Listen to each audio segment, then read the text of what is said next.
Welcome back to Mornings on 2 to 9.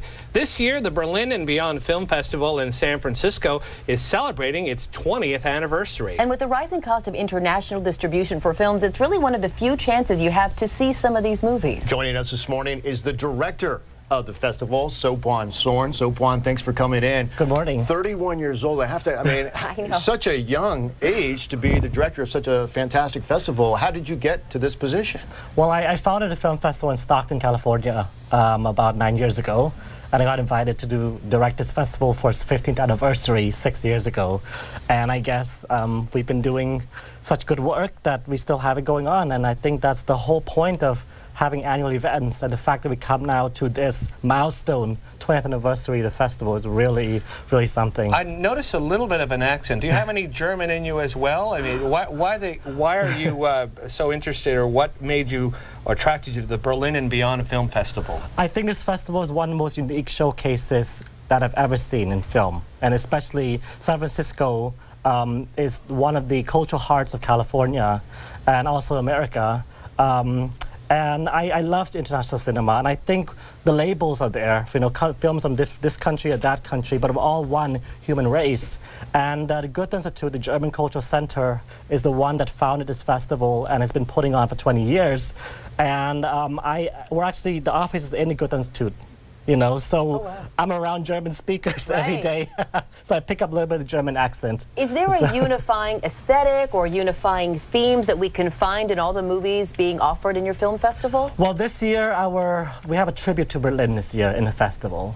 We have the opening film, Who Am I? No System is Safe. It's a hacking thriller, anonymous film set in Berlin.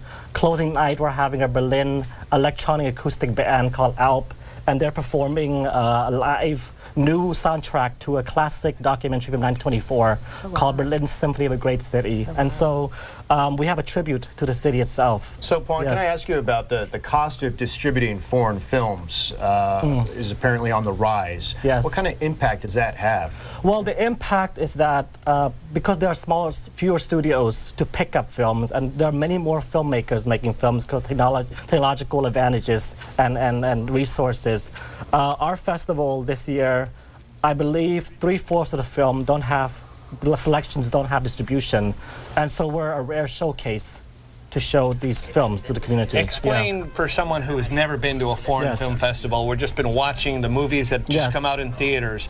What's a good first step to go to something like this, and what movie do you see first? What can you gain from seeing these foreign films? I've been there.